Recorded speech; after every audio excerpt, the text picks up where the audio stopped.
ইসলামী আন্দোলন বাংলাদেশ ফরিদপুর জেলা শাখা কর্তৃক আয়োজিত আজকে এই গণসমাবেশের সম্মানিত সভাপতি, জাতির শ্রেষ্ঠ সন্তান, শ্রদ্ধাভাজন ওলামায়ে কেরাম, ইসলাম প্রিয় দেশপ্রেমী ভাইয়েরা আমার, আল্লাহ পাকের শুকর যে মাওলাই করিম আপনাকে আমাকে দামি এক মাজলিসে উপস্থিত হওয়ার তৌফিক দান করছেন। শুকরিয়া তান সবাই বলে আলহামদুলিল্লাহ। আমরা যেই ভূখণ্ডে দাঁড়িয়ে আছি, এই ভূখণ্ডে এই পর্যন্ত 4 বার স্বাধীন হয়েছে। একবার স্বাধীন হয়েছিলাম ব্রিটিশ থেকে। স্বাধীনতার সূচনা করেছিল মুসলমান। ব্রিটিশরা মুসলমানদের সাথে বৈষম্য করেছিল, অত্যাচার অবিচার করেছিল। আপনারা জানেন, ব্রিটিশ ক্ষমতা দখল করেছিল মুসলমান থেকে। এর জন্য আলটিমেটলি মুসলমান ব্রিটিশের শত্রু হয়ে যায়।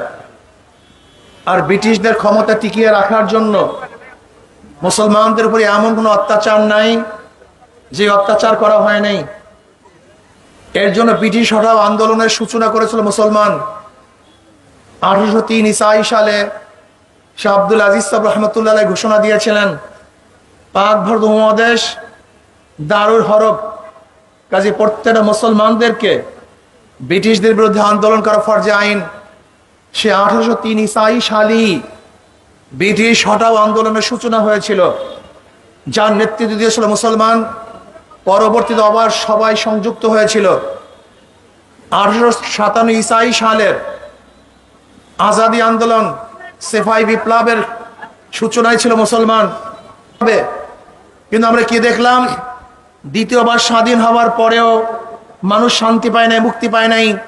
পশ্চিমারা পূর্ব পাকিস্তানের জনগণের স্বার্থ রক্ষা করতে পারে নাই।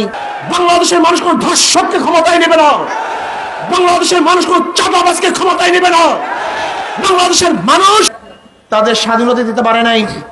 আবার 71-এ পশ্চিম পাকিস্তানের বিরুদ্ধে আমরা আন্দোলন করে, সংগ্রাম করে বাংলাদেশ নামে একটা ভূখণ্ড অর্জন করলাম।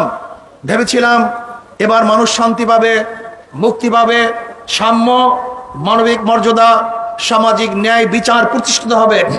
কিন্তু এখানে যারা উপস্থিত আছেন, আমি আপনাদেরকে প্রশ্ন করতে চাই, 71 থেকে আজকে 2024 পর্যন্ত বিগত দিনে যারা সরকার ছিল, ক্ষমতায় ছিল, তারা জনগণের আশা এবং আকাঙ্ক্ষার প্রতিফলন ঘটাতে পারে নাই।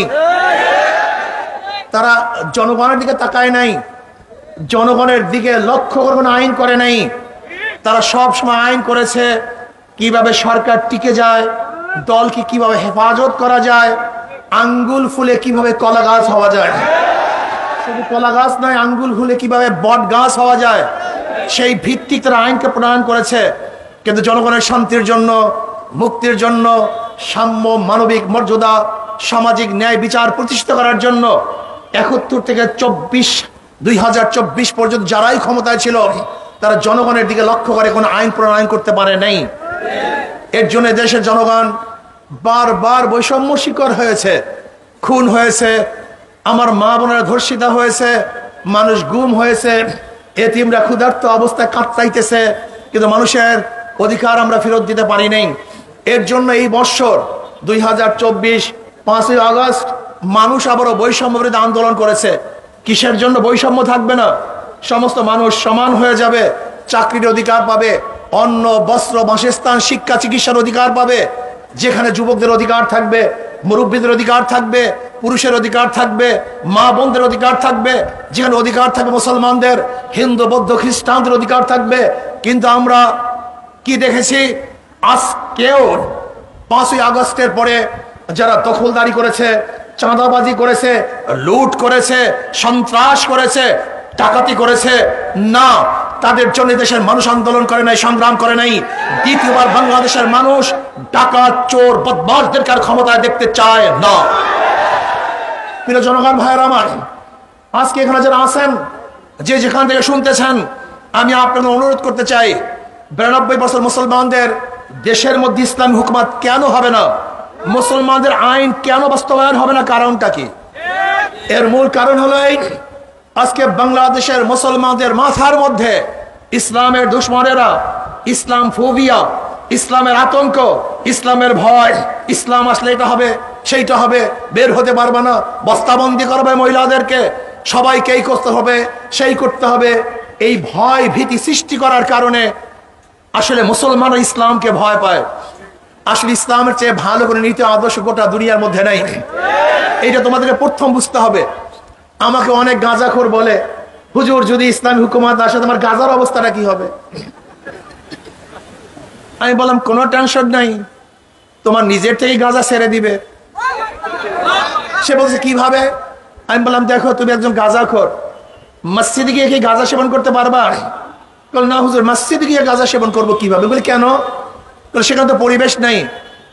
আমি বললাম দেখো, যেরকম মসজিদে পরিবেশ না থাকার কারণে তুমি সেখানে গাঁজা সেবন করতে পারো না, ইসলাম হুকুমত আসলে গোটা বাংলাদেশে এমন পরিবেশ হবে যেখানে গাঁজা সেবন করতে পারবা না। তো তোমার সমস্যা কি? বলে হুজুর তা তো সমস্যা নেই, তার তো কোনো সমস্যা নেই। মহিলারা মনে করি ইসলাম যদি ক্ষমতায় আসে ঘরের থেকে নামতে পারবো না, বের হতে পারবো না, ব্যবসা করতে পারবো না, চাকরি করতে পারবো না। অথচ জনাবি মুহাম্মদ রাসূলুল্লাহ সাল্লাল্লাহু আলাইহি ওয়াসাল্লাম প্রথম ব্যবসা শুরু হয়েছে আম্মাজান খাদিজা কুবরা রাদিয়াল্লাহু তাআলা আনহার ব্যবসার মাধ্যমে। তিনি বহুত বড় ধনী ছিলেন। ইসলাম আসলে অনেকে মনে করে শিক্ষিত হতে পারবো না, অথচ আম্মাজান আয়েশা সিদ্দিকা রাদিয়াল্লাহু তাআলা আনহাকে বাদ দিয়ে কোন মুহাদ্দিস হাদিস রওয়ায়াত করবে এরকম কাউকে পাওয়া যাবে না। সবাই উস্তাদ আম্মাজান আয়েশা সিদ্দিকা রাদিয়াল্লাহু তাআলা আনহা একটা কিতাব লেখা হয়েছে যেখানে 30,000 মুহাদ্দিসা মহিলা, 30,000 মুহাদ্দিসা মহিলাকে যেখানে নাম নেওয়া হয়েছে যে এতগুলি মুহাদ্দিসা ছিল। অথচ ইসলাম আসলে তারা মনে করে যে আমাদের কি হবে সেইটা হবে। হ্যাঁ, ইসলাম আসলে কি হবে? কোন মেয়েরা ধর্ষিতা হবে না। ইসলাম আসলে কি হবে? কোন মেয়েদের উপরে অ্যাসিডে দগ্ধ করা হবে না। ইসলাম আসলে কি হবে? জাহাঙ্গীর ইউনিভার্সিটির 100 মেয়েকে ধর্ষণ করার পরে সেঞ্চুরি পালন করা হবে না। ইসলাম আসলে কি হবে? কোন মহিলাকে ধ্বংস করে ধর্ষণ করার পরে হত্যা করা হবে না। ইসলাম আসলে কি হবে? কোন বিধবা মহিলা না খেয়ে থাকবে না। ইসলাম আসলে কি হবে? প্রত্যেকটা মহিলার অধিকারকে বাস্তবায়ন করা হবে। ইসলাম আসলে কি হবে? আমার প্রত্যেকটা মা বোনকে সম্মানিত করা হবে, ইজ্জত দেওয়া হবে, তাদের মর্যাদাকে বাড়িয়ে দেওয়া হবে। অথচ তোমরা কি করেছ? আমাদের মহিলাদের অধিকার নামে আমার মা বোনদেরকে পণ্য বানিয়েছ। আজকে যত ব্যবসা, যত খারাপ কাজের জন্য আমার মা বোনদের সবচেয়ে আশরাফুল মাখলুকাত, যাদের মাধ্যমে গোটা দুনিয়া সৃষ্টি হয়, সেই মা বোনকে পণ্য বানিয়েছে, চরিত্রহীনা করেছে, তাদেরকে নষ্ট করে ফেলছে। ইসলাম আসলে আমাদের মা বোনদের ইজ্জত সম্মান থাকবে সর্বোচ্চে, তাদের চেয়ে ইজ্জতওয়ালা কেউ থাকবে না, তাদেরকে ন্যায্য অধিকার দেওয়া হবে। ইসলাম ক্ষমতা আসলে ডাস্টবিনে খাদ্যের জন্য কাক কুকুরের সাথে কোনো গরিব আর লড়াই করবে না। সরকার প্রত্যেকটা ক্ষুধার্ত মানুষকে ক্ষুধা নিবারণ করার ব্যবস্থা করবে। ইসলাম ক্ষমতা আসলে বাংলাদেশে একজন বস্ত্রহীন মানুষ থাকবে না, গোটা বাংলাদেশের প্রত্যেকটা মানুষকে বস্ত্রের ব্যবস্থা সরকার প্রদান করবে। ইসলাম আসলে কি হবে? কোন মানুষ খোলা আকাশের নিচে থাকবে না, কোন মানুষ নিষেধের মধ্যে আর বৃষ্টির মধ্যে আর রৌদ্রের মধ্যে পড়বে না। ইসলাম আসলে প্রত্যেকটা জনগণের যাদের ঘর নাই তাদের ঘরের ব্যবস্থা সরকার করতে বাধ্য হবে। ইসলাম আসলে কি হবে? চুরি থাকবে না, ডাকাতি থাকবে না, ঘুষ থাকবে না, দুর্নীতি থাকবে না। এই ফরিদপুর জেলার ছাত্রলীগের সভাপতি 2000 কোটি টাকা বিদেশে পাচার করতে পারবে না। ইসলাম আসলে কি হবে? আজকে 14 লক্ষ কোটি টাকা যারা শাসক ছিল তারা আমাদের দেশের টাকা বিদেশে পাচার করেছে। ইসলাম আসলে বাংলাদেশে একটা টাকা বিদেশে পাচার হবে না। আজকে ইসলাম আসলে কি হবে আপনারা জানেন? যেরকম আজকে ব্যাংক থেকে 98,000 কোটি টাকা লুটপাট হয়ে গেছে, ইসলাম আসলে একটা টাকাও লুটপাট করা হবে না। ইসলাম আসলে কি হবে? আজকে গোটা বাংলাদেশের অর্থনীতি মাত্র 20-25 পরিবারের কাছে। ইসলাম আসলে সুষম বন্টন করা হবে। প্রত্যেকটা মানুষ তারা বাংলাদেশের টাকা নিয়ে উপকৃত হবে, ব্যবসা করতে পারবে।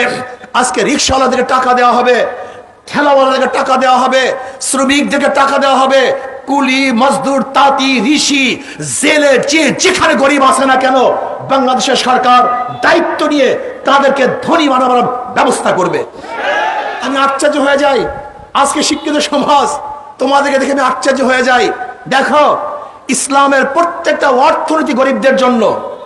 ইসলামের মধ্যে গরিব ধনী হয়, আর বর্তমান পুঁজিবাদী অর্থনীতি ধনী ধনী হয়, গরিব গরিব হয়। বিশ্বাস হয় না? আজকে একজন গরিব লোক ব্যাংকে যদি যান যে আমাকে 5 লক্ষ টাকা ঋণ দেন, ব্যাংকওয়ালা বলবে মর্গেজ আছে। সে বলবে মর্গেজ থাকলে, এই পরিমাণ টাকা থাকলে আপনার কাছে আসবো কেন? আমার কাছে তো কোনো মর্গেজ দেওয়ার টাকা নেই বা কোনো সম্পত্তি নেই।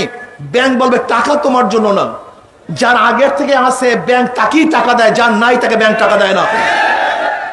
মিথ্যা বললাম কথা, ঠিক না? খুব ভালো মতো বোঝার চেষ্টা করেন। তাহলে যার আগের থেকে আছে ব্যাংক তাকে দেয়, তাহলে ডবল ধনী। আগেও 5 লক্ষ টাকার মালিক, ব্যাংক থেকে 5 লক্ষ টাকার মালিক বানিয়েছে। কয়বার ধনী? যে ব্যক্তি লোন নিছে, ইন্টারেস্ট মাফ হয়েছে, মাঝে মাঝে দেখবেন লোন মাফ, ইন্টারেস্ট মাফ, তা মাফ হলো কার? যাকে দিছে তারই মাফ, লোনও মাফ, ইন্টারেস্টও মাফ। তাহলে ধনী 4 বার ধনী। আগে থেকে 5 লক্ষ টাকা আছে, ব্যাংক থেকে 5 লক্ষ টাকা দিছে, 5 লক্ষ টাকা মাফ হয়েছে, এবং যে ইন্টারেস্ট হয়েছিল সেইটাও মাফ। আর গরিবের পেটে 5টা লাথি। 5 লক্ষ টাকা আগের থেকে ছিল না 1 লাথি, ব্যাংক থেকে দেয় নাই 2 লাথি, তার লোন মাফ হয় নাই 3 লাথি, তার ইন্টারেস্ট মাফ হয় নাই 4 লাথি। আর যেই ধনীদেরকে টাকা মাফ করছে বাংলাদেশের নাগরিক হিসাবে, সেই টাকার অংশীদারিও গরিব ছিল। ওই ধনীদেরকে মাফ করার কারণে 5 লাথি পড়ছে। তাই গরিব লাথি গেছে কয়টা, আর ধনী বড় লোক হয়েছে কয়বার? এটা হলো পুঁজিবাদী অর্থনীতি। এখানে ধনী ধনী হয়, গরিব গরিব হয়, ধনী ধনী হয়, গরিব গরিব হয়। আর ইসলামী অর্থনীতি সব গরিবদের জন্য। যাকাত কাদের জন্য? ফাতরা কাদের জন্য? কথা বলেন না কেন? ওসর কাদের জন্য? দান কাদের জন্য? সবই তো গরিবদের জন্য। ইসলামী অর্থনীতি সবই গরিবদের জন্য। অথচ কপাল পোড়া গরিবরা ইসলামকে পছন্দ করে না। এর চেয়ে বড় কপাল পোড়া দুনিয়াতে নেই। এই কপাল পোড়া, সবচেয়ে কপাল পোড়া গরিবরা। আজকে যে বাংলাদেশের গরিব ইসলামী অর্থনীতি অ্যাপ্লাই করতো, আমি চ্যালেঞ্জ দিয়ে বলতে পারি, বাংলাদেশ ইসলামী অর্থনীতি অ্যাপ্লাই হলে আগামী 10 বছর পরে বাংলাদেশের সমস্ত গরিবরা দরিদ্র সীমার উপরে চলে যাবে। সবাই দরিদ্র সীমার উপরে চলে যাবে। যুক্তি কি? আজকে বাংলাদেশ 18 লক্ষ কোটি টাকা ঋণী। কত লক্ষ টাকা? 18 লক্ষ কোটি টাকা ঋণ। এখানে যারা দাঁড়ানো অবস্থা আছেন, প্রত্যেকের মাথার উপরে 1.5 লক্ষ টাকা ঋণ। আজকে যে সন্তান জন্মগ্রহণ করবে তারও মাথা 1.5 লক্ষ টাকা ঋণ। 14 লক্ষ কোটির ভিতরে পাচার হয়ে গেছে। হাজার হাজার কোটি কোটি টাকা মেগা প্রজেক্টের নামে আত্মসাৎ করা হয়েছে। আপনারা দেখেছেন প্রাক্তন ভূমিমন্ত্রীর আমেরিকাতে কতগুলি বাড়ি, এর হিসাব কিতাব নেই। সব চুরি ডাকাতি করে সব তছনছ করে ফেলছে। ইসলামী অর্থনীতি আসলে আজকে 14 লক্ষ কোটি টাকা যা পাচার হয়ে গেছে। বাংলাদেশের 2 বারের যেখানে বাজেট, গত বছর বাংলাদেশের বাজেট হয়েছে 7 লক্ষ কোটি, আর বিদেশে পাচার হয়ে গেছে 14 লক্ষ কোটি। যদি আজকে 14 লক্ষ কোটি পাচার না করে বাংলাদেশের গরিবের মাথায় ভাগ করে দিতাম, বলেন তো বাংলাদেশে একজন গরিব থাকতো? তোমরা বুঝো না কেন? তোমরা ইসলাম বুঝতে চাও না কেন? তোমাদের সমস্যা কি? আরে ব্যাপক গরিবদের তো ইসলাম সমস্যা না। সমস্যা হলো যারা কলমের খোসায় লক্ষ লক্ষ কোটি কোটি টাকা আত্মসাৎ করেছে, সমস্যা ওদের। সমস্যা কাদের? ইসলাম আসলে বোকা বোকা। ইসলাম আসলে ক্ষমতায় থেকে যারা মহিলাদেরকে ব্যবহার করছে, ওদের ইজ্জতকে হরণ করেছে, 100 ধর্ষণ করার পরে সেঞ্চুরি পালন করেছে, সমস্যা তাদের। তোমার সমস্যা ইসলামের। ইসলাম আসলে সমস্যা তোমার নয়। ইসলাম আসলে যারা দেশটাকে লুটপাট করেছে, যারা আয়নাঘর তৈরি করেছে, ইসলাম আসলে সমস্যা তাদের। যারা অবৈধভাবে ক্ষমতায় থাকার জন্য হাজারো মানুষকে গুম করেছে, খুন করেছে, অত্যাচার করেছে, জুলুম করেছে, অবিচার করেছে, সমস্যা তাদের। তোমার সমস্যা হবে কেন? তুমি ইসলামকে পছন্দ করো না কেন? আমি তো বুঝলাম না কিছু। ইসলাম তো তোমার জন্য, ইসলাম তোমার সুখের জন্য, তোমার শান্তির জন্য, তোমার প্রাপ্তির জন্য।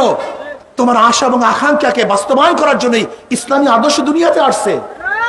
এর জন্য আসুন মনে রাখতে হবে, মাদার গাছ লাগিয়ে আমে আশা করা যায় না, তেঁতুল গাছের মধ্যে কোনোদিন মিষ্টি ফলের আশা করা যায় না।